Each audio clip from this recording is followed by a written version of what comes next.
Welcome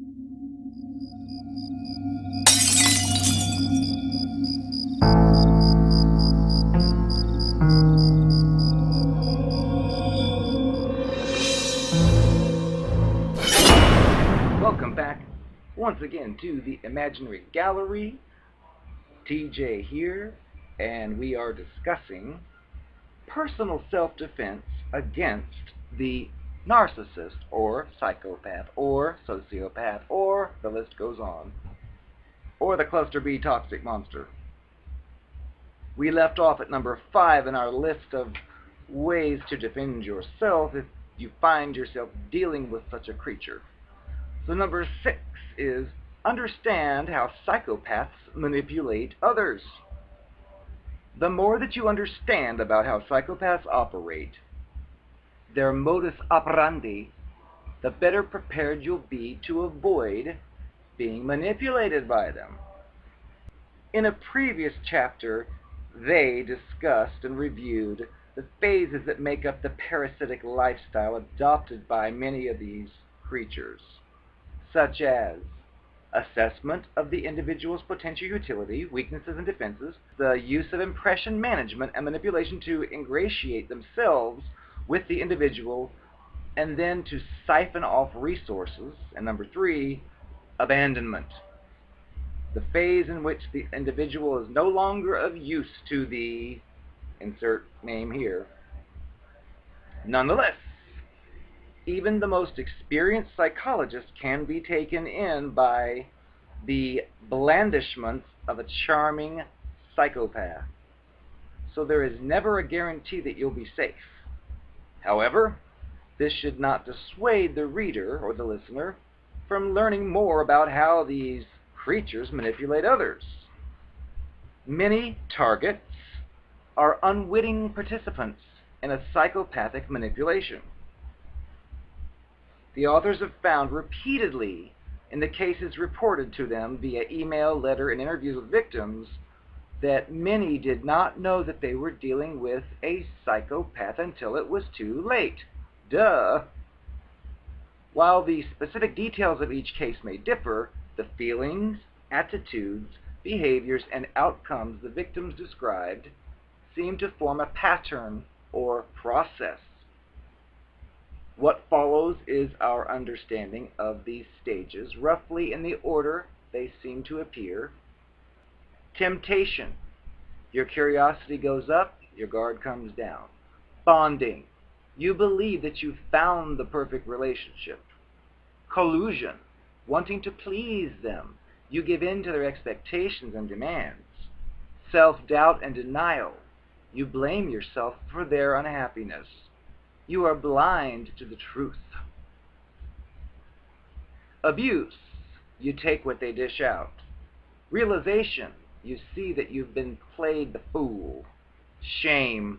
You feel too embarrassed to tell others or seek help. Anger and vindication. You want to get even. You repair the damage done. Number 7. Avoid temptation. And they say, good luck. And then they go on to tell you that first impressions can be deceiving. Unfortunately, the first impressions most of us have of psychopaths or other cluster Bs are positive. Their manifest charm, attractive appearance, verbal fluency, and adroit use of flattery and ego stroking can be very effective. But these impressions are like the promise offered by the jacket of a bad book. The unfortunate difference is that we seldom buy a book without first flipping through the pages or at least reading some reviews.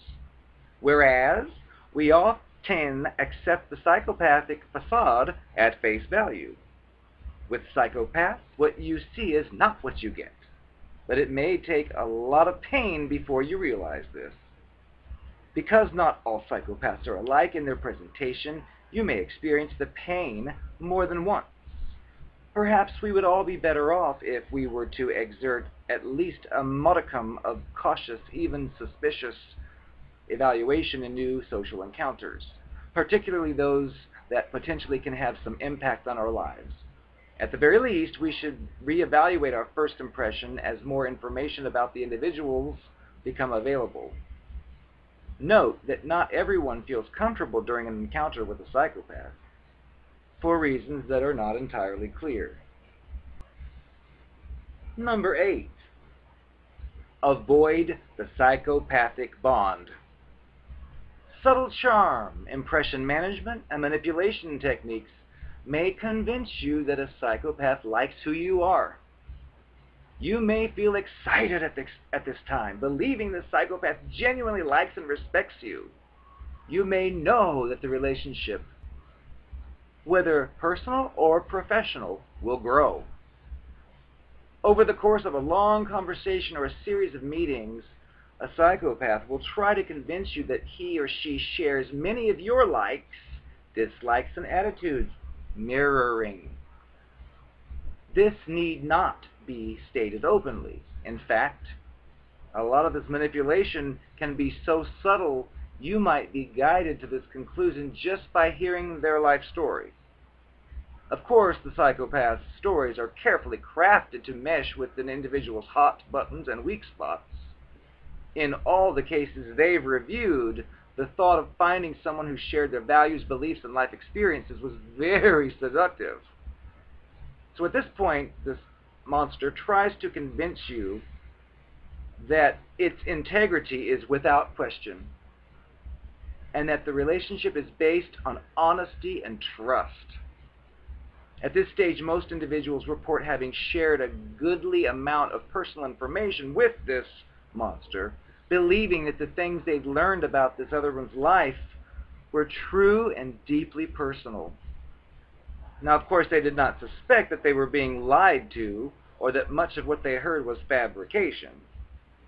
Psychopaths eventually guide you into believing that the two of you are unique, very special, and destined to be together.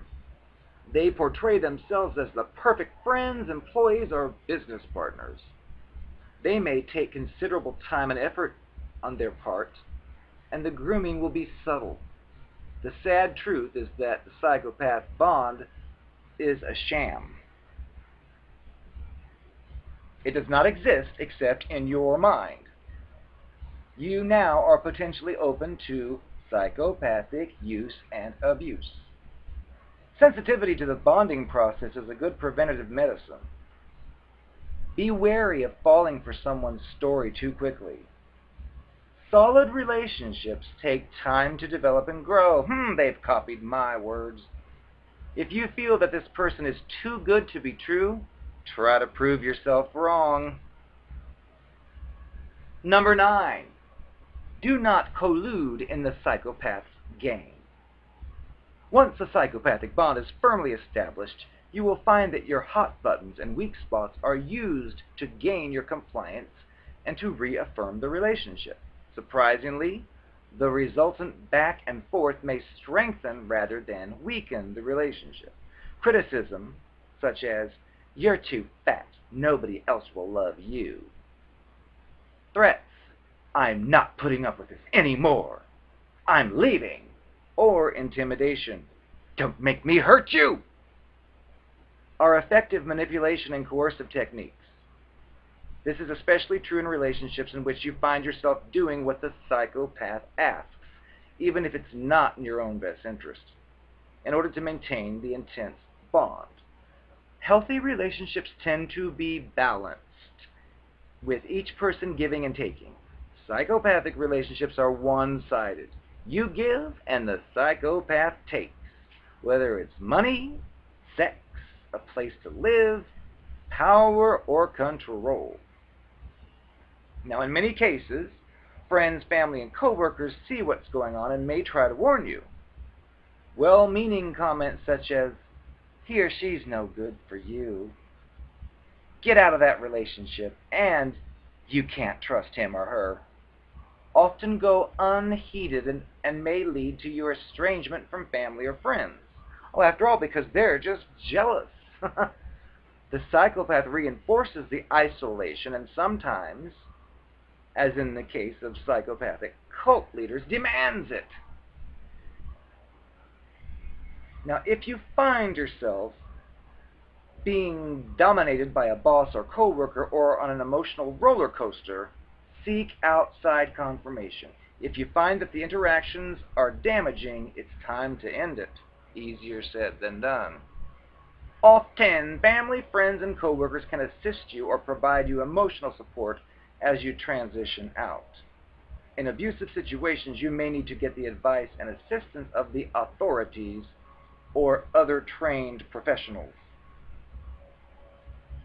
Number 10, try to deal with self-doubt and denial.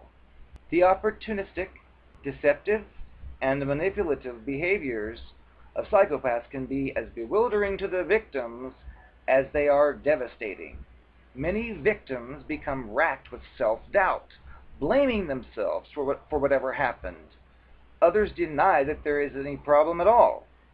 In each case, doubts and concerns about the monsters in their lives are converted into doubts about themselves.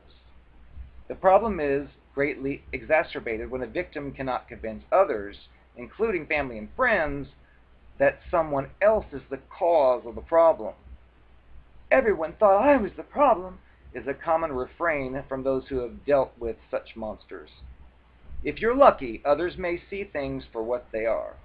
In an organizational setting, these can be coworkers with no utility to the psychopath, former victims, or the organizational police, who are sensitized to the possibility of manipulation and deceit. In one's personal life, these can be family or friends. Unfortunately, it's very difficult to convince someone in the grips of a psychopathic bond that they've missed something or do not have a complete picture of what's going on. Even when data are presented to these targets, perhaps a suspicious motel receipt or a mysterious charge on a personal credit card, they exhibit denial. Like the psychopath, they may blame others for falsifying the information. They may slough it off as a misunderstanding, or they may even conclude that it's no one else's business because of the degree of trust they've put into this creature. Now, it's very difficult to help someone consumed with self-doubt and denial. The best that family, friends, and coworkers can do is to help the victim get assistance they need, either through referrals to an employee assistance program or other trained mental health professionals. Now, at the same time, concerned observers should be alert to the possibility of continued or escalating abuse in the hands of the Cluster B monster. I am the narcopath, and you're not. I'm sexier than you. I'm prettier than you. I've got more than you'll ever have.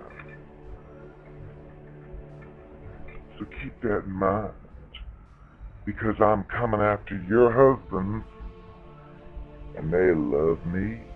I've got what they want.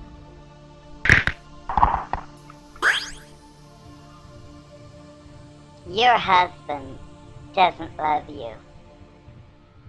For your information, your husband loves me because I have what he wants, unlike you, you barren witch. So why don't you just let him go? There ain't nothing for you with him. If you kiss him, it's my lips you're tasting. And I'm not just talking about the lips on my face. Get my drift?